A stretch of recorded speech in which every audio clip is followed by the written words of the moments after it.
Hi, in this slide, I want to look at the most common emotional reasons for resisting something.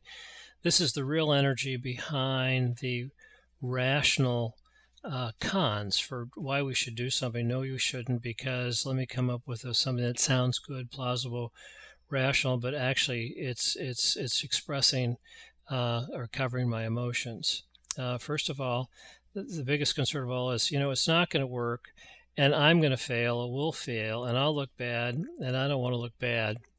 Uh, and the typical solution is to say, well, how can we break this into very tiny little initial baby steps? We have no expectations, so it's really kind of a cheap experiment. And we've talked in past sessions about the wheel of learning and designing cheap experiments and the 9Fs: failing forward, fast, flexibly, and frugally. That's in the previous uh, playlist. The second one is fear of more work.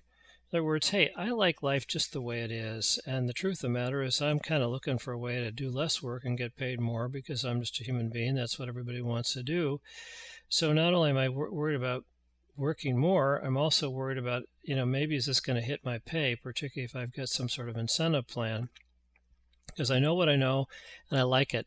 Anything that I don't know, the odds are it's going to involve more work, just because for the first time you do it, it takes twice as long to do it. There's a learning curve. And secondly, we're going to spend more money and make less money, and I'm going to make less pay. So here again, what's the solution? Well, massive, repetitive, educational stuff, as I've built into these YouTube clips, and come up with the math, and if necessary, the downside risk guarantees. To a certain degree, the visionaries and the entrepreneurs are the ones that have to underwrite the risk. Most of the soldiers are not risk takers, and so let's not expect them to do that and share in the pain. Just let's figure out how to make it very simple, very easy, and give them real facts and take the risk and anxiety away. A third one is, particularly when it comes to higher paid people, loss of power. In other words, if we do this, right now, I know the old way better than anybody else. I've been here the longest. If we start some new thing, I'm back at a beginner status with everybody else. And I don't know that I'm as fast a learner as some of these young guys. If I try to go do it in whatever I've been doing, but I have to do it in a different way, I'm going to look stupid. I'm going to lose face. Therefore, I'll lose job security. The truth of the matter is, I want to just stay a comfortable, competent expert. So you'll see that senior, well-paid, people who don't have much physical, mental energy anymore are really going to be very insecure. And this is probably the biggest reason, number three.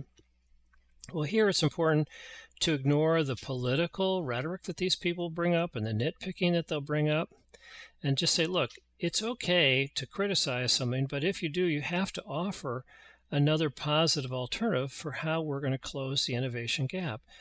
The status quo isn't an option. So anybody who just wants to nitpick is basically saying, let's leave things the way they are because it works for me.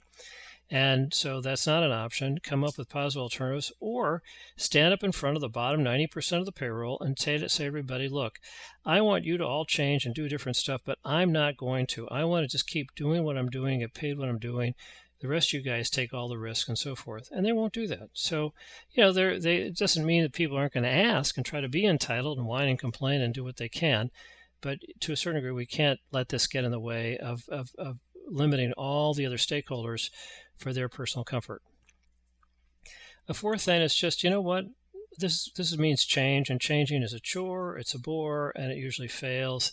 I'm not that good at it. And part of helping people change is not only starting with Kaizen steps, but to rethink the entire kinetic chain. So every little step is going to be tweaked, tuned, realigned, internally consistent with. So the whole ecosystem and the crowd around them is all going to help people do what they know they should do. They don't have to do it on their own. This number 4 is suggesting I've got to do this all on my own, like, getting health out the gym. That's a pretty lonely task. And a sixth sort of common thing is a certain faction. This is sort of basically, instead of one person pulling number 3, a whole subgroup like outside salespeople are saying, wait a minute, I don't know if we like this because we're really, have our own little world, get to do what we want to do the way we want to do it. We're entitled, we don't have to change, etc. And so somebody will say, oh, well, the warehouse guys, the union, the branch managers, the outside sales guys, they're not going to like this. Well, that's an awfulized and generalized statement. Let's get very specific. Let's look at each individual person, spend a 20-minute interview just chatting with them to sort of see what's going on and so forth. And we'll realize that some people get it right away, some people don't. There's a bell-shaped curve of open-mindedness and progressiveness. And we'll go here to start with the most ambitious, visionary kinds of people in the subset and start to work with them and sell our way down the curve and not bother these guys initially. We'll say, all right, even here if people get it, some people are going to be active positives, like that's fantastic and I want to support it. Some people are going to be active negatives. I get it. I totally understand it, but I don't personally like it, and so I'm going to resist it and cause you trouble, whatever. How do we convert an active negative to a passive, or even sometimes to an active positive? Because if we can shut them down, neutralize them, then most of the passives will generally follow any kind of bandwagon effect if we start to really prove it works and things are going well and there's more upside and there's no downside, that sort of stuff. So these are common kinds of emotional concerns. There are sort of general kinds of tools that we can use. Always divide and conquer. Don't think in terms of general statements and general groups of people. So that's it on common reasons for emotional resistance. Thank you.